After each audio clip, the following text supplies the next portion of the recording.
Selamat pagi, semangat Indonesia bangkit. Apa kabar pemirsa Hidup Sehat dimanapun Anda berada? Senang sekali hari ini adalah tanggal 14 Februari, di mana tepat hari yang sangat spesial sekali, di mana TV One berulang tahun yang ke-14. Yes, dan juga selama 14 tahun TV One sudah hadir menemani Anda untuk memberikan informasi terpercaya, dan juga spesial Hidup Sehat juga telah hadir menemani Anda memberikan informasi kesehatan. Iya benar, dan hari ini kita akan membahas fakta mitos, 14 fakta atau mitos yang sering beredar di masyarakat, dan tentunya bersama dokter-dokter yang kompeten, dan juga bersama saya tentunya Dr. Ekles. Dan juga saya Dr. Enita Arlin. Dan saya dokter bukan ya? Mudah-mudahan, amin. Amin. Dan saya Indra Bekti, dan inilah 14 fakta atau mitos spesial untuk Anda.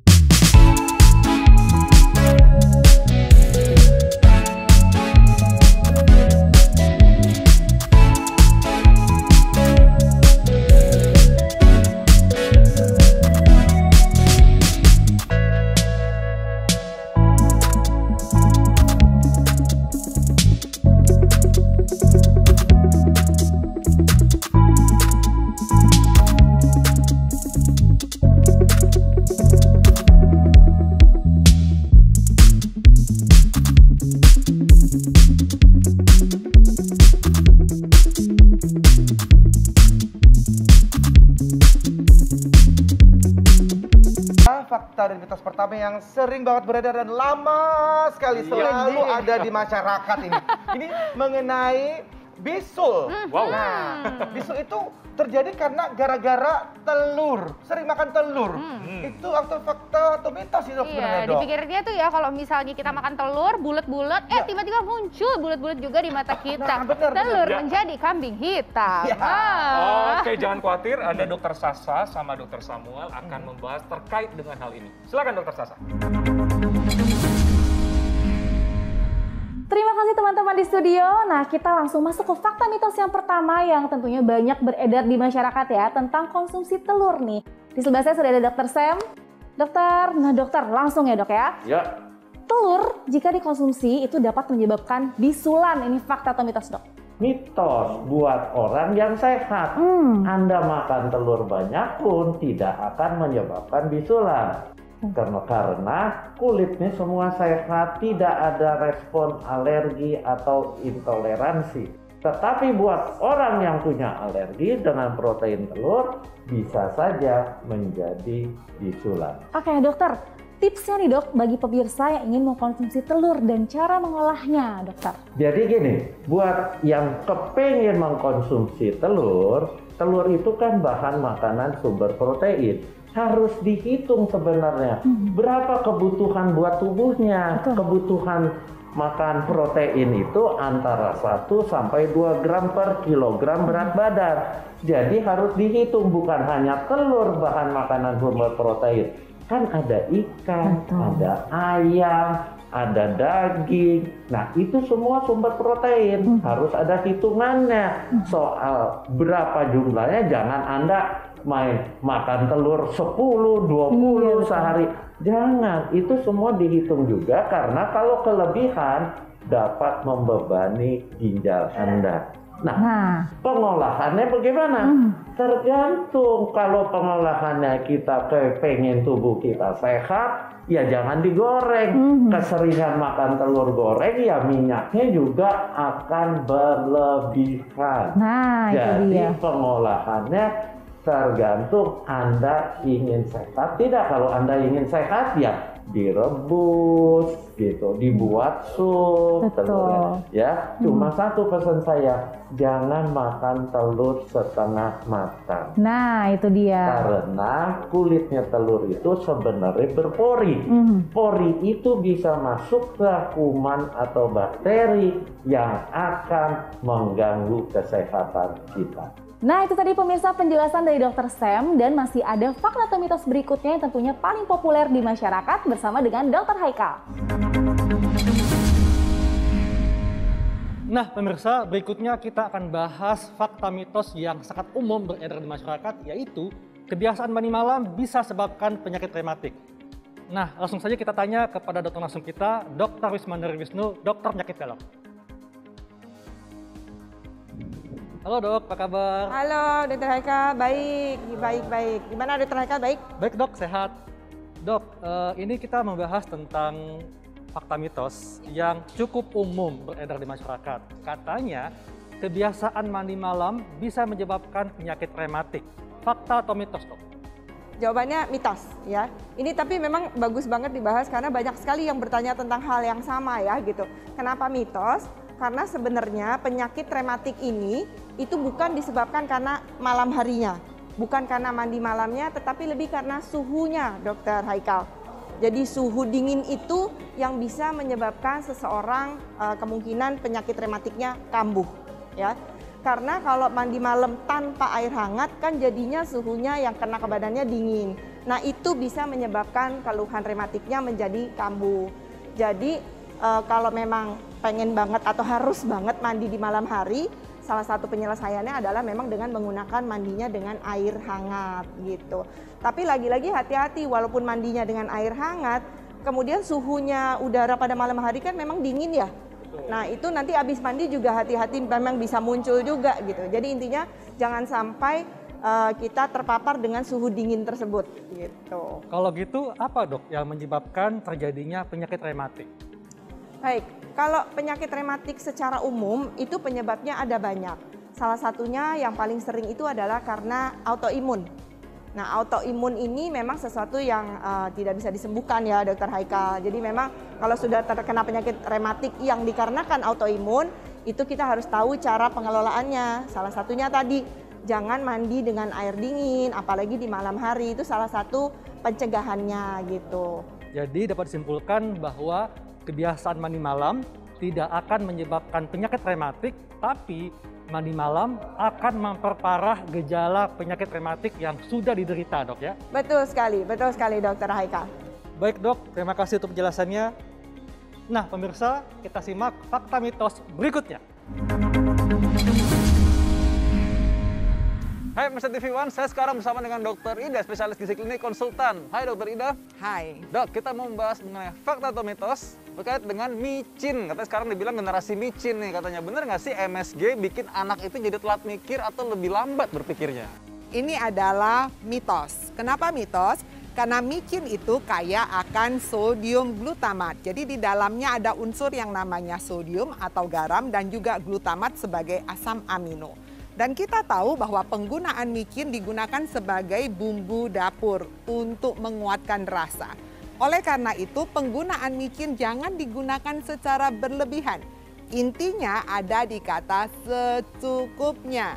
Jika Anda menggunakan dalam jumlah yang secukupnya, pastinya tidak perlu dikhawatirkan efek-efek yang tidak enak yang kita dengar.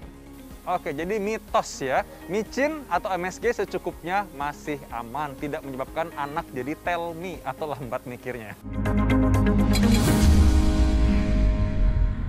Nah, itulah pemirsa pembahasan menarik bersama Dr. Vito dan Dr. Ida Gunawan tadi ya. Ya, betul sekali. Dan spesial di Ulang Tahun TV One kali ini, kita sudah menghadirkan narasumber kita yang terpercaya, yaitu Dr. Dante Saksono Herbuwono, spesialis penyakit dalam yang merupakan Wakil Menteri Kesehatan Republik Indonesia. Selamat pagi, Pak Wamen. Ya, dok. Apa? Pak Wamen ya? Pak Wamen dong. Iya, udah beda karena Wamen. kalau tahun lalu kita bilangnya setiap kali datang ke studio Dr. Dante gitu. Sekarang Pak Wamen. Selamat pagi Pak Wamen. Main ke sini dong Pak Wamen. Ya, selamat pagi. Nanti kalau pandeminya udah mulai turun, main ke TV. Oh ya betul. Amin. Nah, dok, ini aku mau tanya ini sebagai masyarakat awam ini dok mengenai vaksinasi ya, Pak Wamen. Jadi ini sebenarnya apakah fakta atau mitos ini ya, Pak Wamen? Vaksinasi mengandung zat berbahaya, Pak Wamen. Itu fakta atau mitos, Pak? Itu mitos. Mitos ya. Seperti apa? Atau kenapa seperti itu, Pak? Jadi bagaimana vaksin itu diproduksi, itu ada beberapa sumbernya. Sumbernya dari virus yang dimatikan dan dari materi genetik yang ada di dalam virus. Kemudian dikonstruk menjadi satu substrat yang namanya vaksin untuk menstimulasi kekebalan. Sebelum masuk ke dalam proses produksi vaksin, dilakukan uji keamanan dahulu terhadap hewan coba, serta uji efektivitas pada hewan coba. Setelah dilakukan hewan coba aman, kemudian diketahui dosis toksisitasnya atau dosis yang paling tingginya, kemudian dicobakan kepada manusia melalui yang namanya clinical trial atau proses klinik, uji klinik. Dan uji klinik itu salah satunya adalah menjamin keamanan bahwa vaksin itu bisa dipakai tanpa efek samping. Jadi sebenarnya vaksin yang digunakan itu tidak mengandung zat berbahaya karena efek sampingnya sudah dievaluasi dalam uji klinik tahap pertama dan tahap kedua. Iya. Jadi artinya aman ya, Pak Wamen, untuk melakukan vaksinasi ya. Aman sekali vaksinasi. Iya. Nah, Pak Wamen, gimana mungkin ajakan untuk masyarakat supaya tidak takut vaksin? Jadi studi menunjukkan bahwa vaksinasi itu satu memang mempunyai proteksi. Ada proteksi yang bisa melindungi 80-90% terhadap kemungkinan terjadinya infeksi COVID. Kemudian tidak kalah pentingnya adalah bahwa dengan vaksinasi terbukti untuk semua jenis vaksin bahwa vaksinasi akan mencegah orang untuk menjadi tambah parah dan masuk ke rumah sakit. Jadi kalaupun nanti terinfeksi walaupun sudah divaksin, maka tidak separah orang-orang yang tidak divaksinasi. Kita punya data beberapa di antaranya, terutama pada kejadian Omikron yang sekarang sedang merebak, bahwa 6 dari 10 pasien yang berat itu kebanyakan belum divaksin. Sehingga vaksinasi akan melindungi kita dari kejadian berat kalau kemudian kita ternyata nanti terinfeksi COVID-19. Kita tuh masih ada nih, pandemi itu masih ada gitu ya. Nah, tapi makanya tetap ya protokol kesehatannya dan kemudian juga vaksin. Masker itu adalah dua sejoli yang tak bisa terpisahkan. Masker dan vaksin gitu ya. Ada lagu menjalin cinta, cinta bersemi. Betul. Nah, Pak Wamen, hari ini TV One kita bersemi kan? Iya, karena ulang tahunnya TV One yang ke-14 di Pak Wamen. Mungkin ada ucapan khusus gitu untuk TV One yang ke-14. Saya berharap TV One selalu menjadi tempat di mana pemirsa ingin mencari sumber berita, sumber informasi yang tepat, cepat dan akurat. Dan ini selama ini sudah dijalankan oleh TV One dengan berbagai macam program. Jangan dalam ulang tahun ini semoga TV One lebih banyak lagi berkiprah dan bermanfaat bagi masyarakat. Nah, kita akan kembali menjawab fakta mitos yang sering beredar di masyarakat kesehatan lainnya. Tetap bersama kami di Hidup Sehat.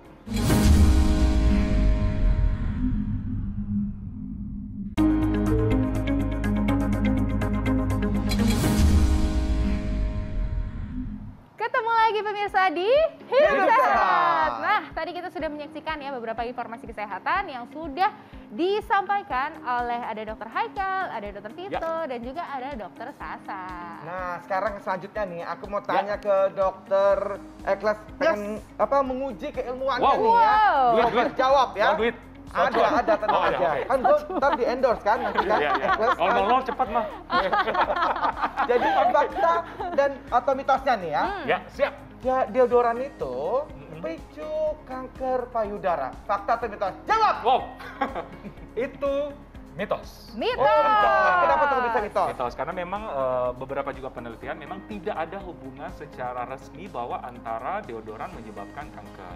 Cuma memang ada mitos atau ada mungkin beredar kabar seperti itu karena deodoran sebagai antiperspiran mengandung aluminium yang diduga efeknya sama dengan hormon estrogen. Diketahui hormon estrogen itu yang pemicu merangsang kanker payudara tadi. Tapi sebenarnya itu mitos. Tapi mitos ya. Mitos ya. Jadi masih boleh nih pakai deodoran. Tapi mungkin ya dengan kan? bijak, pilih mungkin bahan-bahan, lihat bahan-bahan di dalamnya, diperiksa juga. Dan mungkin kan sekarang udah zaman online bisa di-searching apakah aman atau tidak. Iya, betul. Iya. Soal duit apa? Pertanyaan soal duit? Soal duit. Bapak-bapak, kalau itu nanti aja kita lanjut dulu ya. Karena kita akan melihat fakta atau mitos berikutnya nih tentang kesehatan juga dari Dokter Nisa dan juga dari Dokter Nenden, spesialis kulit dan kelamin. Dan ini adalah tentang kita kalau misalnya ada luka bakar dioles pasta gigi itu ampuh atau enggak ya? Fakta atau mitos ya? Yuk kita langsung saksikan dengan Dokter Nisa. Silakan. Hai pemirsa Hidup Sehat, saya Dr. Tengku Anissa. Kali ini akan membahas mengenai fakta mitos yang common atau sering beredar di masyarakat. Nah, pasti pernah dengar kan kalau seandainya ada luka bakar itu dapat diobati atau dioleskan dengan pasta gigi. Kira-kira hal tersebut benar atau tidak? Fakta atau mitos? Nah, saat ini saya sudah bersama dengan Dr. Nenden yang akan membahas seputar fakta mitos ini. Halo Dr. Nenden. Halo Dr. Nisa.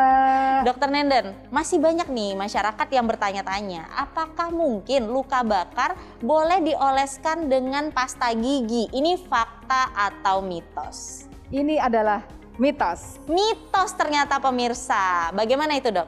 Mitos karena pasta gigi itu apabila kita mengoleskannya dia tidak steril bisa timbul infeksi. Dan dia pun bisa mengiritasi sehingga akan memperparah daripada lukanya. Seperti itu. Oke, baik. Berarti pemirsa tidak boleh mengoleskan pasta gigi pada luka bakar. Bagaimana dengan mentega, Dok? Sama. Banyak juga masyarakat yang mengolesi mentega. Sama, dengan mentega atau krim-krim di luar itu yang mirip-mirip seperti mentega itu akan menyebabkan bertambahnya parah karena dia sifatnya menahan daripada panasnya. Sehingga tentunya penyembuhannya akan terganggu. Oke, baik. Nah, Dr. Nenden, jadi bagaimana sih kira-kira tipsnya pertolongan pertama luka bakar terutama ketika itu terjadi di rumah? Gimana, Dok? Jadi luka bakar sendiri ada 3 tingkatan. Ada derajat 1 yang hanya mengenai epidermis ditandai hanya dengan kemerahan pada kulitnya saja. Ada derajat 2 di mana itu sampai ke bawah epidermis, ada disebut dengan dermis, ditandai dengan lepuh. Sedangkan derajat 3 itu jauh lebih dalam lagi sehingga ada tanda nekrotik daripada jaringannya. Nah, tentunya kita perlu mewaspadai dengan pertolongan pertama, yaitu adalah melakukan irigasi luka bakar atau mengaliri dengan air mengalir selama 20 menit. Tidak boleh menggunakan ice pack atau tidak boleh menggunakan es batu, karena itu akan menyebabkan gangguan vaskularisasi, sehingga tentunya penyembuhan luka terganggu. Nah, kalau setelah itu kita berikan antibiotik. Nah, kalau luka bakar yang sudah ada lepuhnya, tentu kita tidak boleh memecahkan lepuhnya. Tetapi berobatlah ke dokter, nanti dokter akan melakukan tindakan berupa disedot cairannya, kemudian nanti diberikan antibiotiknya. Pemirsa, itulah dia tadi jawaban Dr. Nenden terkait pasta gigi untuk mengobati luka bakar.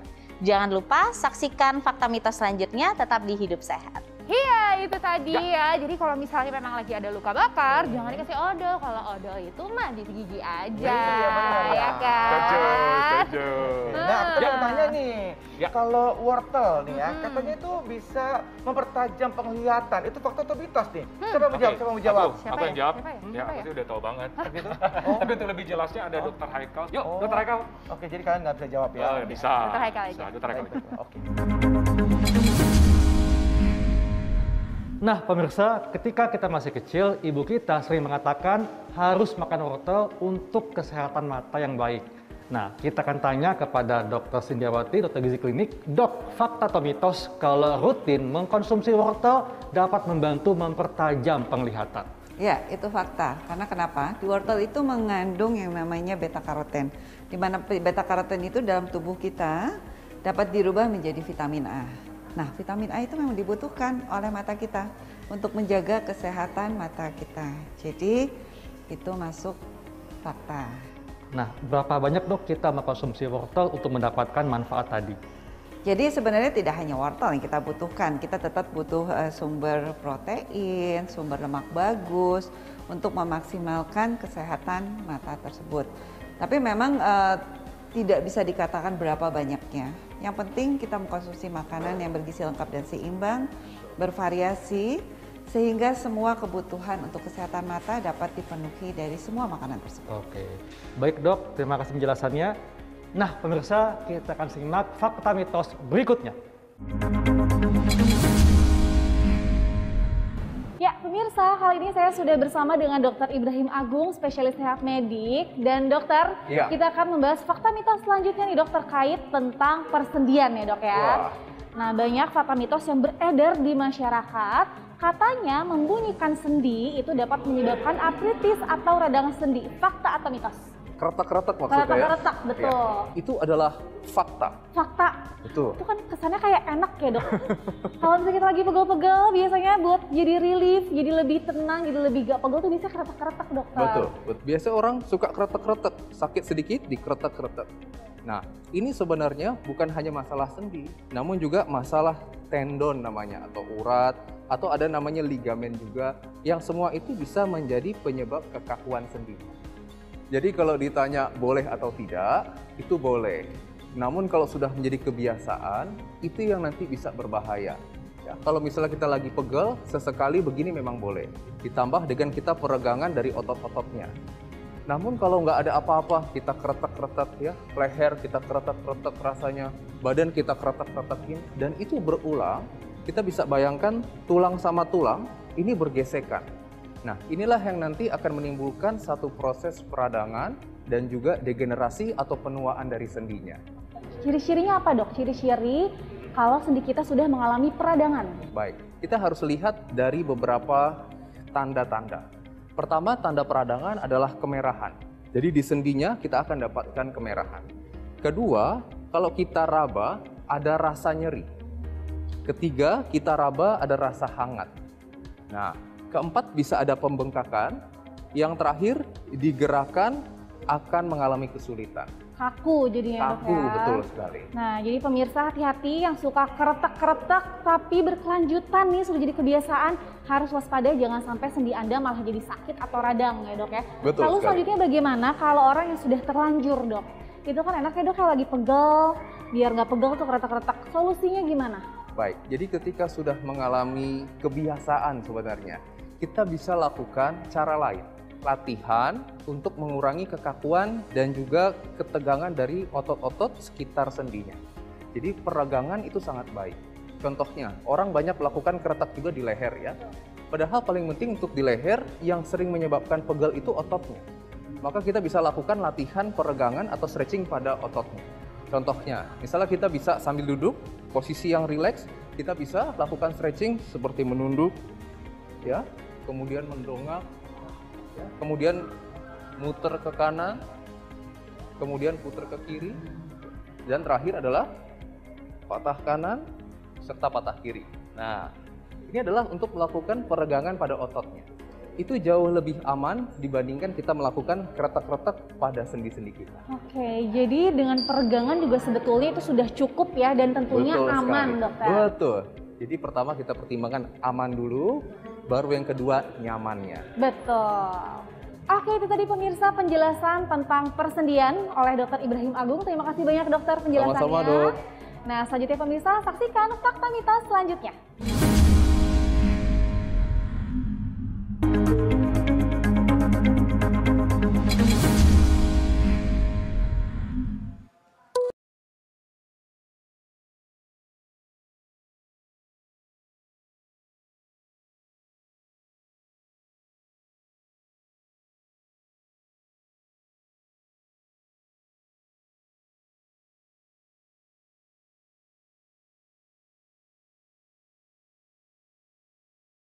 Oke, kita sekarang lagi ada di mana ini? Oke, 3, 2, 1, roll! Nah. Oke, pemirsa apa kabar? Jadi ini kita lagi ada di control room Yes, namanya ya. betul sekali. Jadi ini adalah tempat di mana semua program yang ada di TV One ya, beberapa program ya, dan juga khususnya juga termasuk Hidup Sehat dong. Hidup Sehat juga betul. ini lahir di sini. Dilahirkan di sini. Ibarat ternyata. kata ini rumah sakit, ini adalah ruangan bersalinnya. Nah. Jadi lahirlah tuh bayi-bayi Hidup Sehat TV One. Yang berarti tujuan kita bagus untuk menyehatkan seluruh masyarakat Indonesia. Betul sekali. Betul sekali. Nah, Ya. kali ini nih spesial juga di Hidup Sehat TV One, kita juga menghadirkan banyak sekali fakta mitos nih, Dokter Ekles. Ada apa nih selanjutnya? Iya, nah ada fakta mitos ini katanya biji cabai bisa menyebabkan usus buntu. Ini ada Dokter Vito. Silakan Dokter Vito. Oke, 5, 4, 3, 2, 1, take over!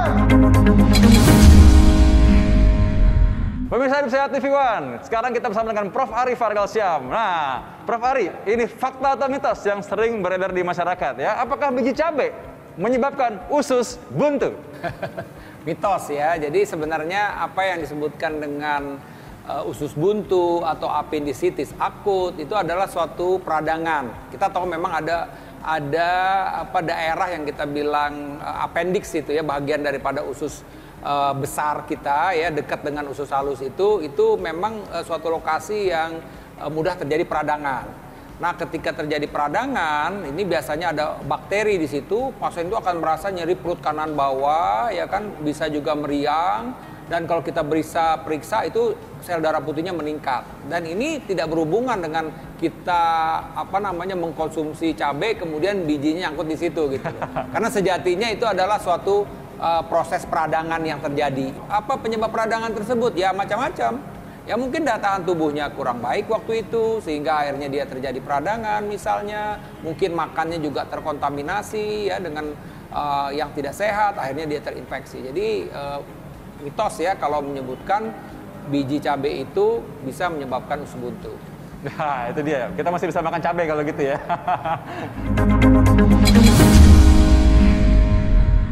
Puter ya kan. Five, 4, 3, 2, 1. Udah mulai tuh. Oke, siap. Main-main beginian lagi, aduh. Siap. Nah, tadi pemirsa pembahasan Dr. Vito sama Prof. Ari mengenai biji cabai bisa menyebabkan usus buntu. Betul. Iya. Nah, sekarang aku mau tanya nih buat kalian berdua. Kalau tadi kan sendiri, kalian berdua harus jawab ya berdua ya. Siap. Jadi tuh sebenarnya tuh kalau misalnya kita harus minum air itu bener nggak sih harus 8 gelas per hari kayak gitu-gitu tuh bener nggak tuh, fakta atau mitos? Ini adalah itu fakta. Oh, itu beneran itu 8 gelas per hari.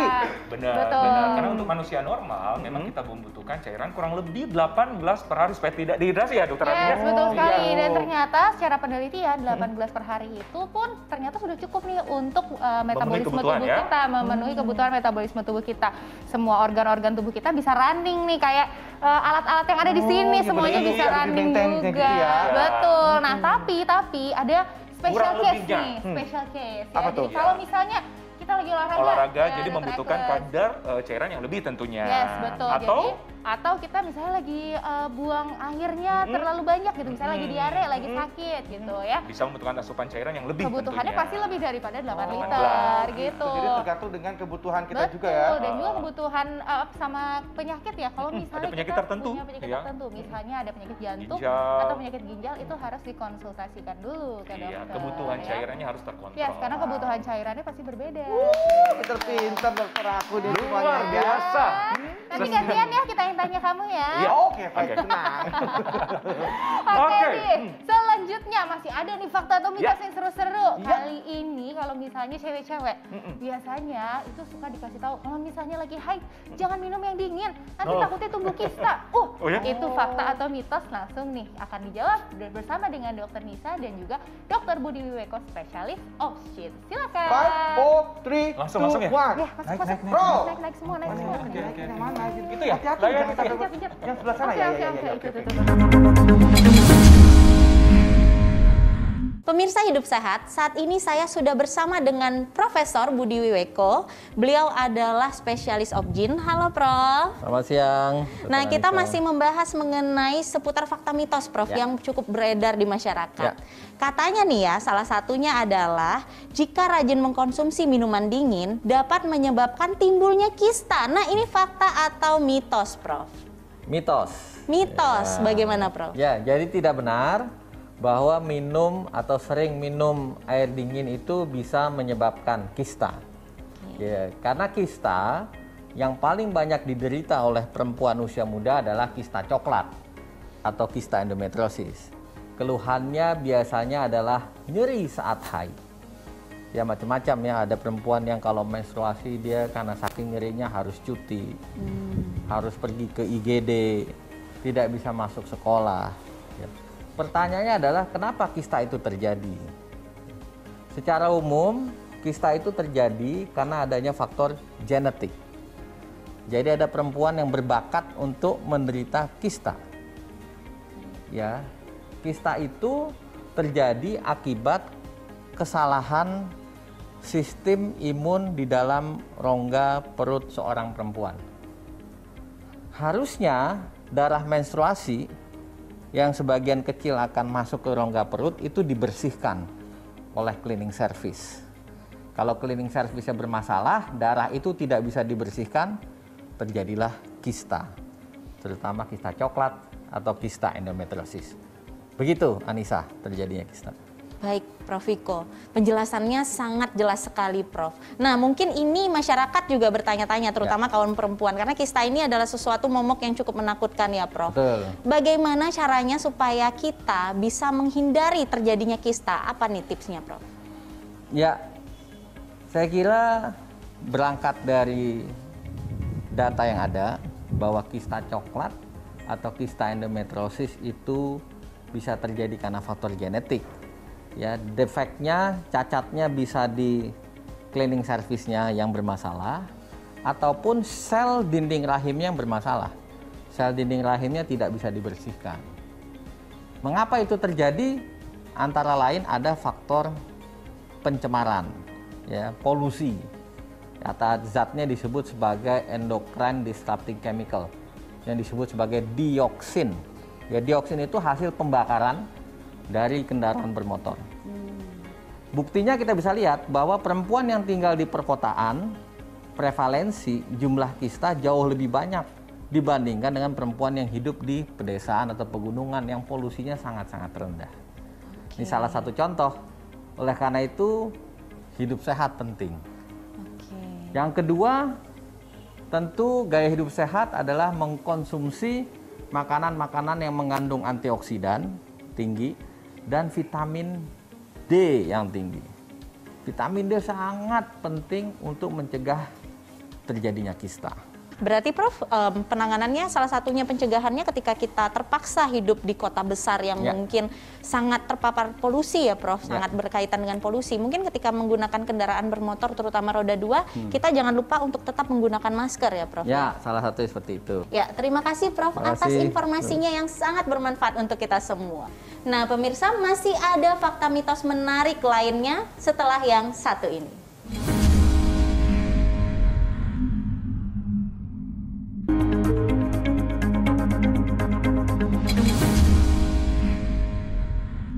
Pemirsa, saya sudah bersama dengan Dr. Reza Fahlevi, spesialis anak. Halo dok, apa kabar? Halo dokter. Nah, kali ini saya akan membahas fakta mitos yang cukup umum beredar di masyarakat. Kopi dapat mencegah kejang pada anak.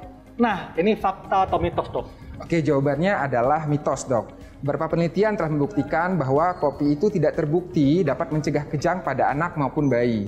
Justru pada saat anak itu kejang, kita perlu menghindari untuk pemberian jenis minuman apapun. Kenapa? Karena dapat beresiko menyebabkan anak tersedak. Lalu dok, kenapa muncul keyakinan di masyarakat? Karena kopi ini kan dia mengandung kafein, di mana kafein ini dapat membuat otak kita terjaga, sehingga diyakini bisa mencegah kejang pada anak. Nah, kalau misalnya nih, anak yang kejang, katakanlah kejangnya sudah selesai atau belum kejang, kemudian diberikan kopi, apa dampaknya bagi anak? Ya, itu juga sudah ada penelitiannya ya yang saya baca. Itu ada systematic review, artinya memang kumpulan dari penelitian itu membuktikan bahwa sebenarnya tidak ada efek pencegahan kejang terhadap kopi terhadap kejang tersebut. Justru sebaliknya. Jadi kopi itu juga bisa berinteraksi dengan beberapa jenis obat-obatan termasuk obat-obatan anti kejang jenis tertentu gitu. Sehingga memang tidak direkomendasikan sebagai pencegahan ataupun sebagai terapi pada anak yang mengalami kejang ataupun yang belum mengalami kejang. Lalu dok, ada juga nih yang mengatakan bahwa kopi ternyata memicu kejang pada anak. Ini benar nggak dok? Nah, hal itu juga masih lemah. Ada juga memang yang mengatakan demikian ya, tapi buktinya belum cukup kuat gitu bahwa dia bisa mencegah ataupun bisa memicu kejang pada anak. Nah, tapi intinya adalah kalau anak itu kurang dari usia 6 bulan, maka memang tidak boleh diberikan jenis makanan ataupun minuman lain selain dengan ASI ataupun susu formula gitu. Kenapa? Karena perbedaan kadar elektrolit dan lain itu juga bisa dapat menyebabkan berbagai gangguan pada tubuh anak. Jadi tetap anak di bawah 6 bulan itu hanya diberikan ASI saja ataupun diberikan susu formula jika tidak bisa mendapatkan ASI ya. Kemudian hanya boleh pun air putih jika setelah minum obat saja. Nah, jadi sangat rentan pada usia ini tidak boleh diberikan berbagai jenis minuman apapun termasuk kopi ini. Nah, kalau untuk anak yang usianya sudah di atas 6 bulan, apakah ada manfaatnya kalau mengkonsumsi kopi, dok?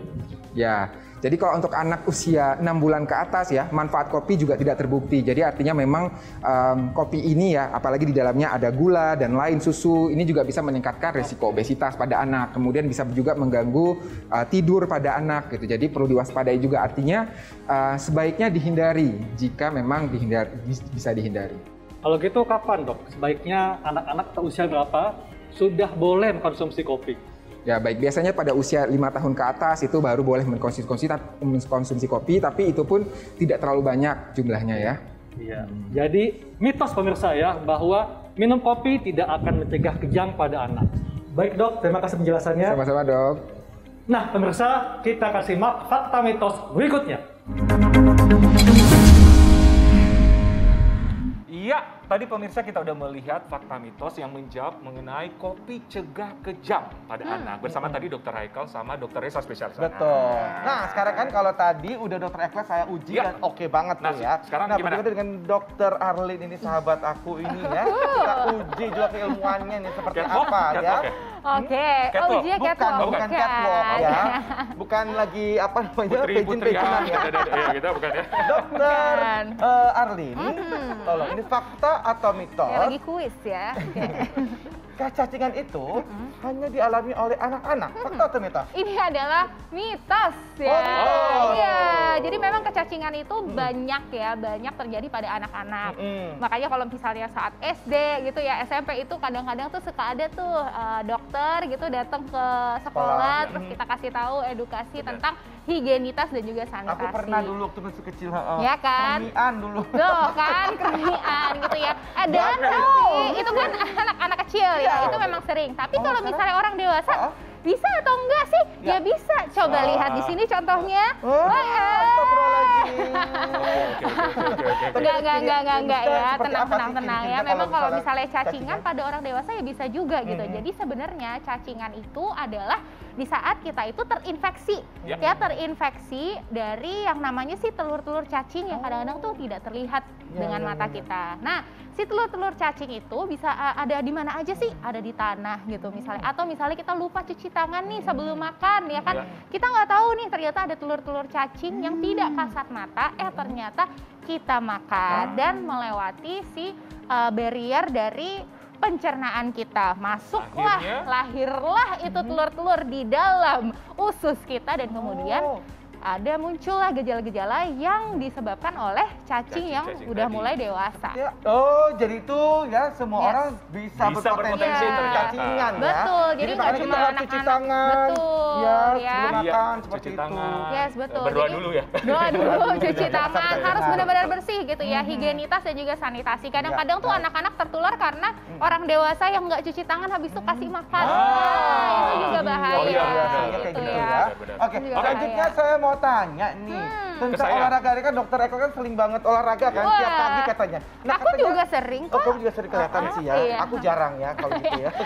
Nah, jadi ini katanya fakta atau mitos olahraga itu harus setiap hari dan harus durasi itu lama dan panjang. Gitu. Nah, mau tahu jawabannya? Mau. Saya kasih ini dari Dokter Nisa, teman saya sama Dokter Junai akan menjawab apakah benar soal kaidah tanya. Yuk, Dokter Nisa. Silakan. Saya Dr. Tengku Anissa sudah bersama dengan Dr. Junaidi, spesialis kedokteran olahraga. Halo dokter. Halo Anissa ya. Nah dokter, kita mau membahas mengenai seputar fakta mitos nih dok. Ya. Apakah fakta atau mitos jika kita berolahraga itu harus setiap hari dan dengan durasi yang panjang? Fakta atau mitos? Itu adalah mitos. Kenapa dok? Karena olahraga yang benar itu dengan frekuensi 3-5 kali per minggu dengan durasi 30 menit sampai 90 menit sesuai kemampuan seseorang. Baik, nah bagaimana jika kita berolahraga dengan setiap hari terus sekali olahraga mungkin bisa 2 jam, 2,5 jam, apa yang mungkin terjadi dok? Itu akan mudah terjadi cedera, termasuk nanti serangan jantung, serangan asma, dan cedera-cedera yang lain, termasuk cedera otot dan tulang. Nah pemirsa, memang segala sesuatu yang berlebihan itu tidak baik. Makanya cukup berolahraga 3-5 kali seminggu selama 30 sampai dengan 90 menit sesuai dengan kemampuan. Ya pemirsa, demikianlah tadi kita sudah sama-sama menyaksikan 14 mitos yang beredar di masyarakat secara umum. Yes, dan juga terima kasih banyak kami ucapkan kepada seluruh pemirsa setia TV One yang sudah menyaksikan, terutama menyaksikan Hidup Sehat TV One. Iya, tentu saja, dan diharapkan semua tayangan TV One bisa bermanfaat untuk seluruh masyarakat Indonesia, lebih khusus tayangan Hidup Sehat membuat Indonesia semakin sehat. Dan makanya jangan lupa untuk selalu menyaksikan Hidup Sehat. Dan kalau ketinggalan bisa juga lihat di laman tvOnenews.com dan juga follow Instagram kita di @hidupsehatTV1. Ya, saya Dr. Ekos. Saya Dr. Renita Arlin. Saya Indra Bekti. Indonesia sehat, Indonesia bangkit. Sampai jumpa. Ya.